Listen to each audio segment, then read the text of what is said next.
Assalomu alaykum, hurmatli televizor ko'rguvchilar. Dunyo Uyg'ur qurultiyi Tor televiziyasining kunlik xabarlar programmasiga hammanglar xush kelibsizlar. Men riyosatchi Iftixor Abdurashid.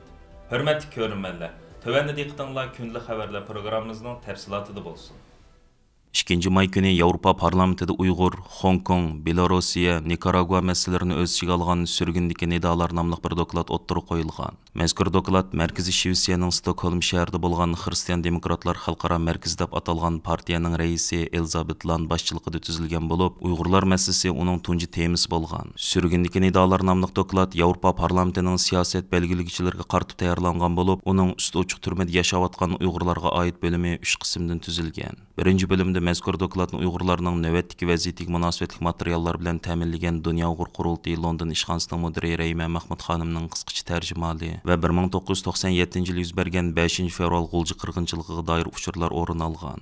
İkinci bölümde Uyg'urlarning tarixi, madaniyati, milliy alohidaligi va hozirgi ahvoli, Xitoyning jazo lagerlari siyosati keltirib chiqargan fojialar o'rin olgan. 3-bölümde muhojiratga Uyg'urlarning Yevropa siyosatchilaridan kutadigan 10 turlik taklif ham talabi o'tirib qo'yilgan. Rayma Mahmud xonimning bildirishicha, Yevropa parlamentida o'tkazilgan surgundagi nidolar nomli dokladni e'lon qilish yig'inida uning 2 savol qo'yilgan.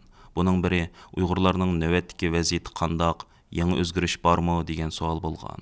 Rayma xonim bu savolga Sharq Turkistonda davom qilayotgan Xitoy zulmining har qaysi turlarini atab javob bergan. Ikkinchi savol, Yevropaning siyosatchilari Uyg'urlarga nima ish qilib berish kerak degan savol bo'lib, faqat birla masalani tilga olishni talab qilgan. Rayma xonim bu savolga Uyg'ur irqiy qirg'inchiligi bilan shug'ullanayotgan Xitoyni sotqa tortishni va bu qirg'inchilik bilan aloqasi bo'lgan Xitoy amaldorlariga jazo yurgizishni talab qilamiz deb javob bergan. Doklad e'lon qilish yig'iniga Dunyo Uyg'ur qurultiyining 1 yildagi vakili Shela xonim qatnashgan bo'lib, u bu vaqtda to'xtalib mundaq dedi. Uyg'urlarning navbatdagi vaziyatiga oid dokladning asosiy mazmuni va Uyg'urlarning talablari naq maydonda sin ko'rinishiga ilindi. Bular parlament a'zolariga ko'rsatiladi. Rayma xonim o'ziga qo'yilgan 2 savolga loyiqida javob berib, parlament a'zolarining diqqatini Uyg'urlar masalasiga bir qatim tortdi. U yana muhojiratga Uyg'urlarni qo'g'dash masalasini tilga olib, Yevropaning siyosatchilaridan aktiv tadbir olishni talab qildi. Surgundagi nidolar nomli doklad Uyg'urlarning Yevropa siyosatchilaridan kutgan 10 turlik taklif va talablar orasida Uyg'ur irqiy qirg'inchiligini e'tirof qilish,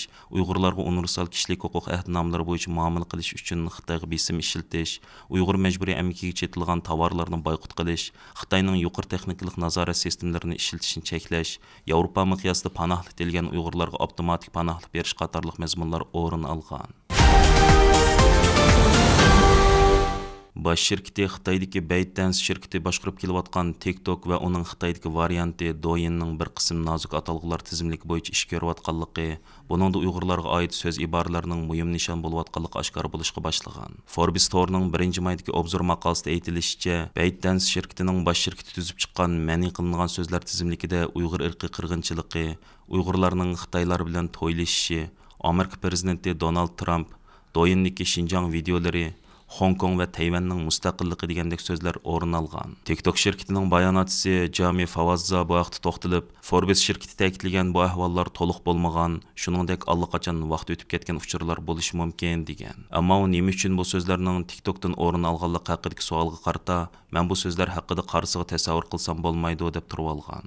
Bu sabab bilan yaxshi tanishliq bo'lgan mutaxassislar Forbes Tour'ga so'z qilib, Douyinda mavjud bo'lgan cheklamalarning TikTokda bekor qilinganligiga hech kim hujjat qila olmaydi degan. Forbes Tour Uyg'ur irqiy qirg'inchiligining bir muhim mazmuni deb qaralayotgan Uyg'ur qiz-cho'kallarning majburiy yo'sinda Xitoylar bilan to'ylash haqidagi uchurlarni izlab baqqanda, Douyin bu vaqtdagi to'y videolarini ko'rsatib bergan. TikTok bo'lsa bu xil to'ylashning baxtiyorlik kayfiyati tabriklanish haqidagi tashviqot videolarini chiqarib bergan. TikTok shirkatining mushkildagi Xitoy kompartiyasining tashviqot quroli bo'lish hamda shaxslarning xususiy uchurlarni Xitoy hukumatiga ta'minlab berishda qilmishlari tufaylidan Amerika hukumati izchil bu appni ma'ni qilishni ta'kidlab kelayotganligi ma'lum.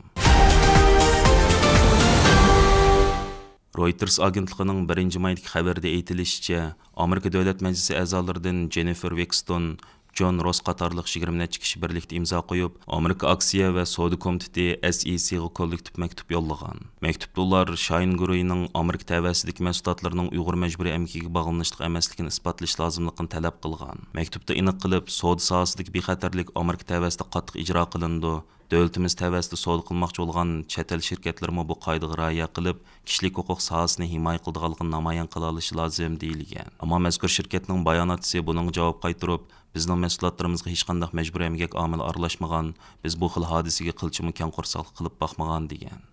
Xabarda aytilishicha, 2022 yilda Bloomberg to'rining tekshirishlarida Shine guruhining kiyim-kechaklarga ishlatilgan paxta mahsulotlarining Sharq Turkistondan keldiganligi oshkor bo'lgan. Sharq Turkistondagi majburiy emgak eng ko'p qo'llanayotgan sohaning biri paxta mahsulotlari bo'lsa-mu, Xitoy hukumatı izchil buni inkor qilib kelgan. Bir qism siyosiyonlar va iqtisodshunoslar Shine guruhining buncha tez muvaffaqiyat qozonib ketishda ularning eng to'van chek haqidagi yo'chiqdan foydalanib, arzon baholi Xitoy mollarini Amerika va Yevropa bozoriga to'kma qilib setishining muhim rol o'ynaganligini ta'kidlagan. Chunki eng to'van chek haqidagi belgilama bo'yicha bahosi $800 dan to'van bo'lgan tovarlarning majburiy emgak bilan bo'lgan munosabatini tekshirilmaydi ekan.